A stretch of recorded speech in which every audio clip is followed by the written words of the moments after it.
Bora lá, meus queridos, minhas queridas, vamos falar de Corinthians. O vídeo de hoje é um bocadinho, como diriam aqui em Portugal, um bocadinho mais pequeno, um bocadinho menor, porque teremos, obviamente, Supercopa da Europa, Real Madrid e Atalanta. Eu vou ver o jogo e depois do jogo vai ter vídeo aqui no canal para a gente resenhar. Mas enquanto isso, vamos falar de Corinthians, porque o Corinthians ontem fez uma das melhores exibições, ou pelo menos um tempo, né?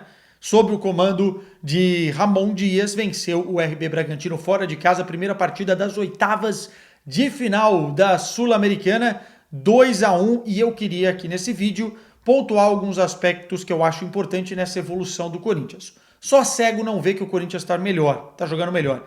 Vai ser quesada suficiente para escapar da Série B no Campeonato Brasileiro? Isso é jogo a jogo, tempo a tempo.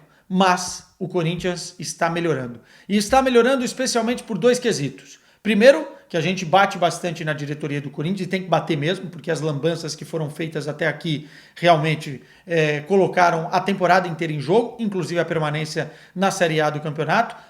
O mercado de transferências inicial, lá no começo da temporada, foi muito mal planejado em várias posições, em algumas contratações. Mas agora, neste meio de temporada, as contratações estão sendo bem feitas. Mudou a gestão, talvez quem mande mais nas contratações, e as coisas estão funcionando melhor. O Corinthians está montando uma boa espinha dorsal, né? O Hugo Souza parece que nasceu para jogar no Corinthians também, é um jogador que se identificou de imediato com a torcida, é um excelente goleiro, vai ter muito trabalho e até por isso vai se destacar bastante até o final desta temporada. Foi muito bem novamente. Um milagre operou, pelo menos um milagre ele operou contra o RB Bragantino e já caiu nas graças da torcida, né? A torcida, inclusive, já o tem como um dos capitães, né? Pela postura, não só tecnicamente, mas também de personalidade. Hugo Souza nesse início dessa espinha dorsal. O André Ramalho, já cansei de tecer elogios aqui, foi bem demais do Corinthians na contratação. Alex Santana lesionou-se, mas parece ser muito bom jogador. O Charles é um jogador um nível abaixo do Alex, mas é um jogador aguerrido, que dá luta no meio campo. Acho que precisa melhorar em alguns aspectos, especialmente no ritmo de marcação, no enfrentamento 1 contra 1. Ontem foi mal no gol sofrido pelo Corinthians, mas é uma boa contratação. O Thales Magno, já vou entrar melhor nesse aspecto, mas enfim, nem se fala, e o Corinthians aos poucos, com o Garro ali no meio, com outros jogadores de qualidade, o Giovani vindo da base, enfim, são jogadores vindo da base, eu digo porque é da base do Corinthians, né, mas já estava no principal, mas tendo oportunidades, são jogadores que estão formando aí uma boa equipe, uma equipe que, se continuar nesse processo de evolução, deve escapar do rebaixamento, pelo menos essa é a expectativa, né? Vamos lá. Esse é um aspecto. E o aspecto coletivo, a nível de jogo mesmo. O Ramon Dias tem encaixado formações diferentes, ora jogando com uma linha defensiva de 4, ora jogando com uma linha defensiva de 3 jogadores. O Corinthians é um time mais reativo, se sente confortável jogando dessa forma, ou seja, não gosta de ter a bola e de propor jogo. Quando o tem e tem que ser o protagonista da partida, se perde um pouco, como foi o caso do Juventude, né? Não consegue ultrapassar as linhas defensivas do adversário com facilidade quando tem o comando do jogo, gira a bola com pouca velocidade. Isso pode ser trabalhado, pode ser melhorado, mas o Corinthians hoje é um time mais reativo. E foi assim que encontrou os caminhos contra o RB Bragantino, e é por isso que o Corinthians se sente mais confortável jogando com 3 zagueiros. Não é sempre que o Corinthians vai poder jogar com 3 zagueiros, porque vai ter características dentro do próprio jogo, ou antes mesmo do jogo começar, que fazem com que o Corinthians não precise de 3 homens lá atrás. Já que vai ter a bola, precisa de mais repertório lá na frente, mais gente lá na frente, para conseguir criar superioridade numérica, ou no meio campo, ou no setor de ataque. Então, não é uma fórmula exata, o Corinthians agora tem que jogar com 3 zagueiros e tal.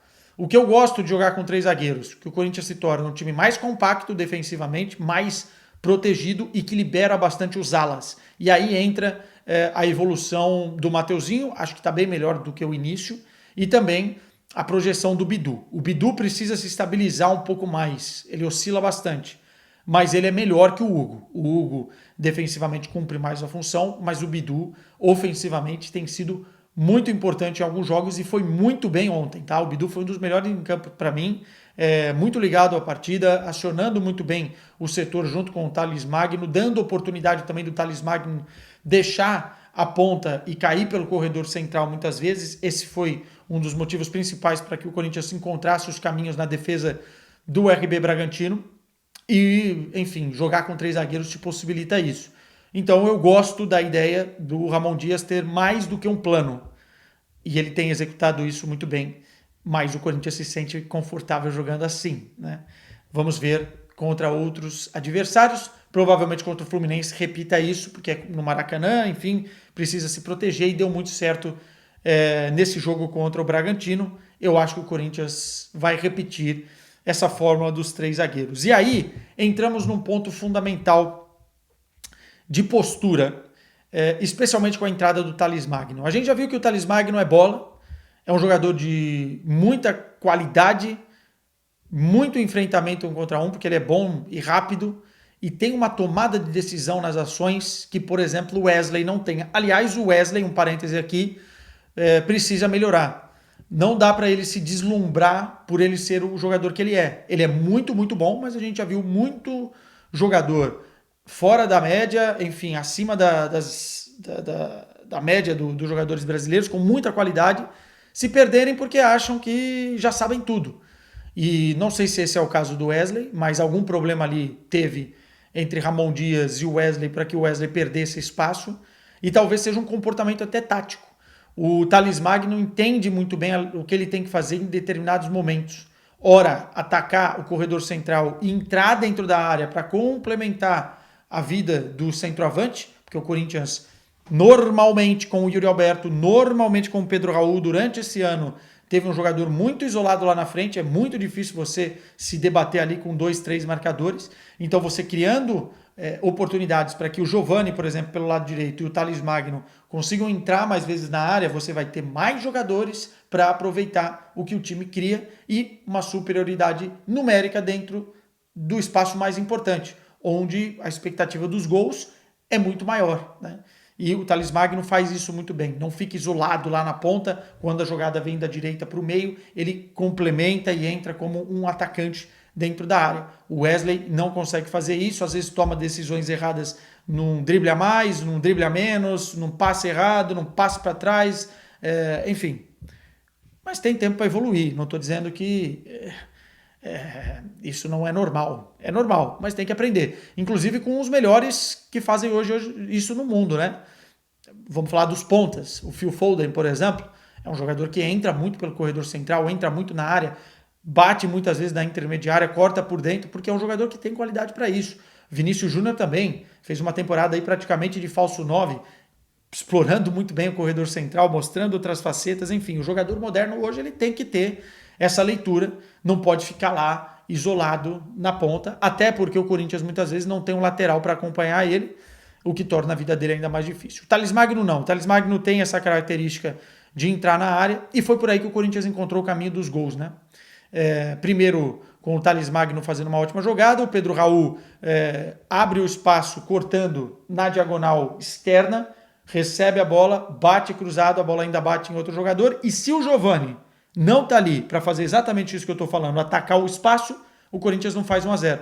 Ele ataca como se fosse o Pedro Raul, né? Como se fosse o centroavante, e faz 1-0. E depois, o segundo gol é exatamente uma jogada que sai numa inteligência do Bidu para acelerar, o Thales Magno vem, complementa a bola na área, o Pedro Raul dá de cabeça, escora muito bem, e o Thales Magno está onde? Numa posição praticamente dentro da pequena área para chegar de frente e bater e fazer o gol.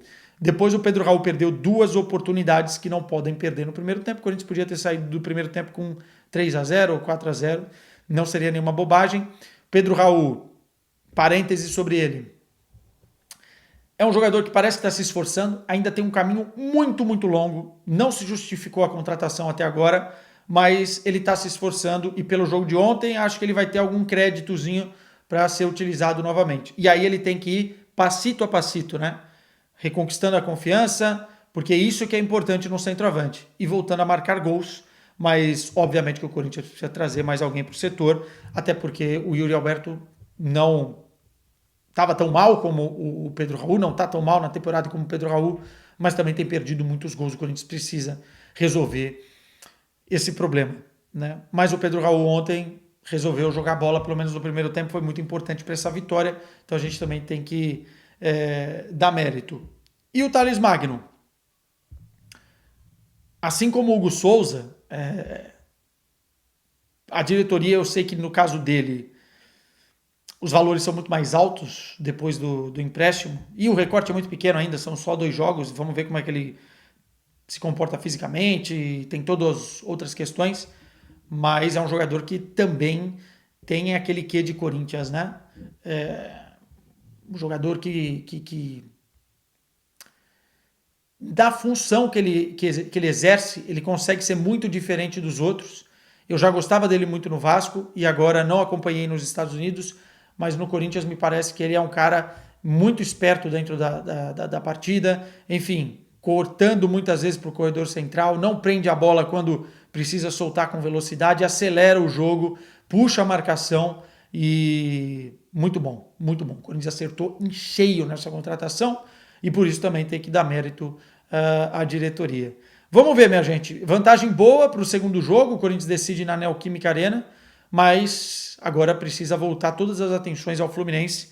Precisa vencer o Fluminense no Maracanã. Não vai ser uma tarefa fácil. Os dois vivem aí uma crise, um momento de decisão, mas precisa recuperar pontos que perdeu recentemente na Neoquímica, tanto para o Juventude quanto para o Bragantino. Jogos que o Corinthians empatou, mas aí já voaram 4 pontos, né?